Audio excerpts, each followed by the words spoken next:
Paul Thomas Anderson's One Battle After Another starts with an image of Perfidia Beverly Hills. From the jump, she looks like a force of nature, walking towards huge long-haul trucks that mirror her larger-than-life strut. She moves with the grace of a dancer. She's a ball of fire that gives the film an electric pulse from its very first frames. In direct contrast, when the image dissolves to introduce ghetto Pat Calhoun, he's anxiously running, an outsider and imposter in this revolutionary troupe, the French 75. Compare this to moments later, when Perfidia barges in on the camp's commanding officer and strikes a threatening pose. What's your name, dickhead? Unlike Pat, this guy is not the slightest bit intimidated. I'm Captain Stephen J. Lockjaw.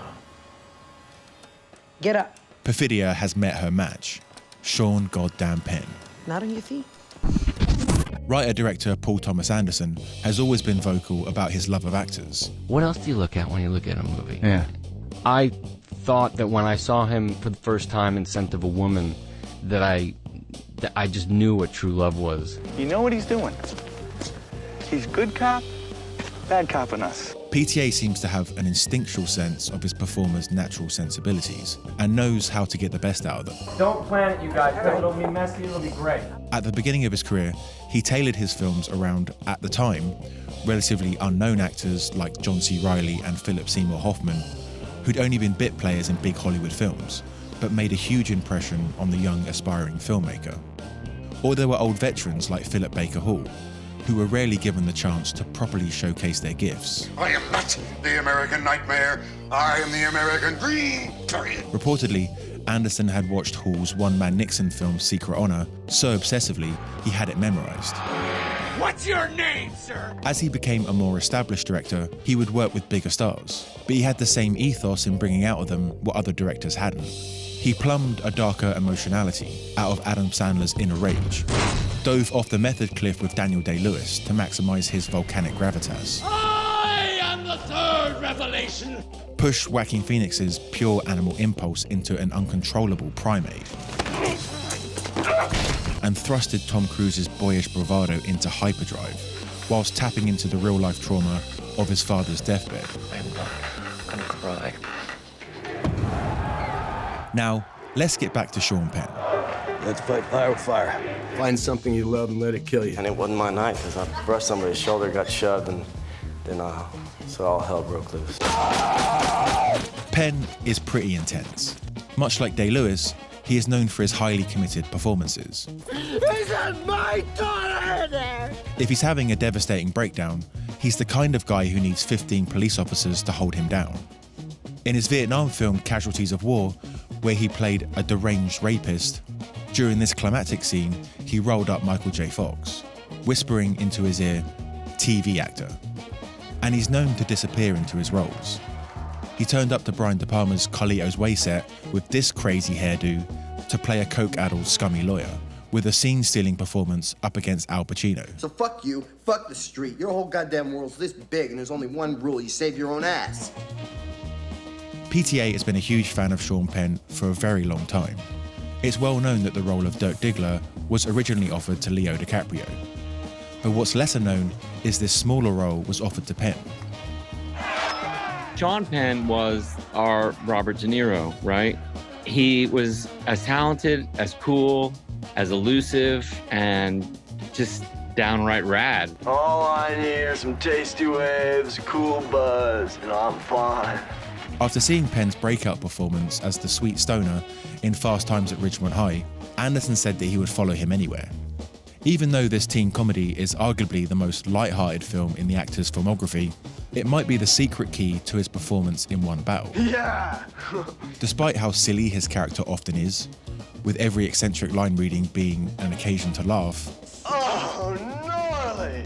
it's not a role Penn treated as a comedy.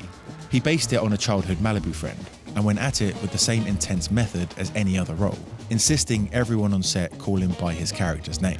Mr. Spicoli. That's the name they gave me. We find this all-in commitment to the comically absurd with this maniac. Lockjaw is a dangerous, deviant villain, but he's also inherently ludicrous. Once again, Anderson has taken an actor who is already by nature intense and pushed him to further extremes. Penn has always been a uniquely physical actor, relying on a distinct vocabulary of postures and tics. Whether it's the paranoid twitches of a man going through a cocaine-fueled meltdown in Carlito's Way, or the rigid facial lock of repressed grief in Mystic River.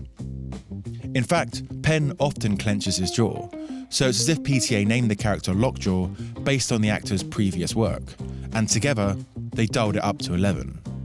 The performance is defined by a total restless agitation. His lips shift and twitch in constant motion whenever discomfort sets in, and he carries his shoulders in a rigid high hunch, all of it anchored by this ridiculous duck walk.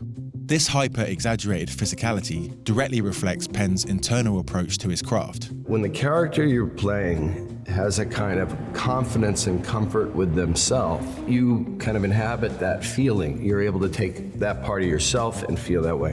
When you have somebody that's extremely insecure with themselves, you kind of inhabit that feeling. And that generally is the measure of whether you had a good time or a bad time on a movie. The brilliance of his performance in One Battle lies in how it's balanced on the knife edge of those two poles. Men, let's do what we do.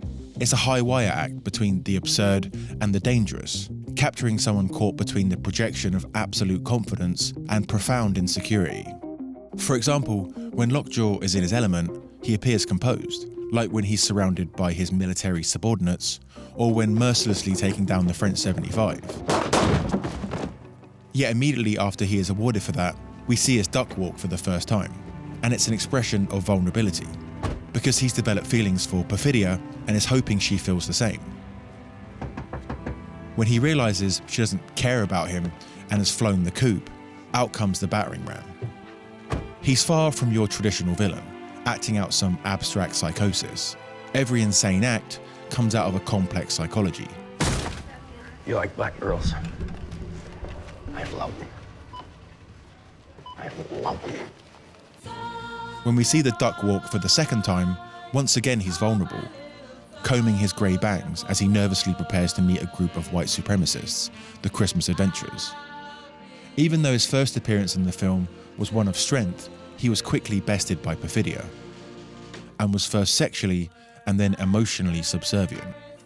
Despite being a guy who wants control over what he would deem undesirable immigrants, he's the one that wants to be dominated, both by women and by these holly jolly fellas. Do you submit yourself? Yes, sir. I submit myself. This desperate need for validation culminates in my favourite shot in the entire film. In slow motion, Lockjaw wells up because he's finally been accepted by Santa's little helpers. This idiot being teary-eyed about getting approval from a league of morons is on its face laughable. But Penn plays it like it's the most significant moment of Lockjaw's entire life. But it's not the innocent stupidity of a character like Spicoli, because the repercussions of this moment will be grave for every other character, as Lockjaw will now have to clean up his mess. With his ego pumped up by the Jingle Bell Curve Nazis, alongside his need to finally confront his repressed secret history, Lockjaw's battle between confidence and vulnerability reaches its highest expression. The insolence of his estranged daughter, the source of his subconscious turmoil, twists him into becoming fully monstrous. If it's a straight line, I have a problem. If it's not, you have to let me go. God, there's no way I'm actually yours because I can actually fucking read. Shut up! Just shut up! You fucking mutt! Yet Penn never loses sight of the character's humanity, even if it's shrouded in complex feelings Lockjaw doesn't really understand. He's planning to have her killed, but can't hide his internal struggle over it. Uh-oh. Despite only knowing his daughter for a few minutes, he bizarrely talks to her like someone he has known his whole life. You got no manners, goddammit! You weren't raised right! Being unable to commit the murder firsthand, his anger is just a firewall to block out his own conscience, as he relies on a petty rationalization just to let her go. I'm sorry it had to end this way. If you had any manners, we might have gotten to know each other. By his final sequence, it's as if Lockjaw's internal decay has completely taken over his body. He looks like an old Universal movie monster, and he's at his most comically absurd, exaggerating his sexual prowess to hide the insecurity of being found out. They saw the power of my mind and body. They desired it. Women sense my power, and they seek the life essence. Yes. When he finally achieves the ultimate reward for all of his destruction, a sterile corporate corner office, he grins like a schoolboy. Damn it, I forgot your keys. Once again, it's a moment to laugh at this pathetic fool, but it's also layered with a feeling of dread, because we know something bad is about to happen to him. This isn't the classic celebratory, yay, the villain is dead, Hollywood ending, because Penn grounded every absurd moment in genuine psychological trauma. As we watch him get put in a furnace, we are left feeling for this sad creature. He becomes a tragic figure, confronting the audience with the darkest corners of our own subconscious. Sean Penn's Lockjaw isn't a villainous outlier in Paul Thomas Anderson's career. He is the ultimate evolution of the director's core obsessions. Anderson has always been fascinated by men driven by pure primal biology. Lockjaw is the culmination of this lineage. But Anderson never leaves his beasts in a vacuum.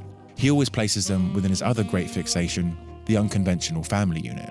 From the surrogate porn family of Boogie Nights to the toxic father-son alchemy of There'll Be Blood, his films are about lost souls trying to build a home out of wreckage. In one battle after another, Lockjaw becomes the newest, most reprehensible dark icon in this family tree. Sean Penn didn't just play a villain. He gave us the most authentically disturbed father figure in modern cinema. I am a Christmas adventurer! It's a performance that doesn't just chase awards, it completes a legacy, marking a truly great achievement from one of our finest living actors. Before I leave you, I want to give a shout out to this video's sponsor, Tongle.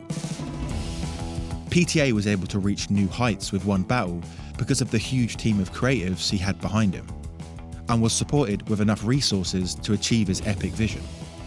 In the spirit of that, Tongle is a global creative community connecting brands with talented filmmakers, animators, editors, designers, and storytellers from around the world. Tongle helps creators turn great ideas into real projects for some of the biggest brands in entertainment, gaming, sports, and beyond. Anyone at all is welcome to join, and it's free. So I want to give a big thanks to Tongle for supporting the channel and championing creative work, because I feel like we need that now more than ever.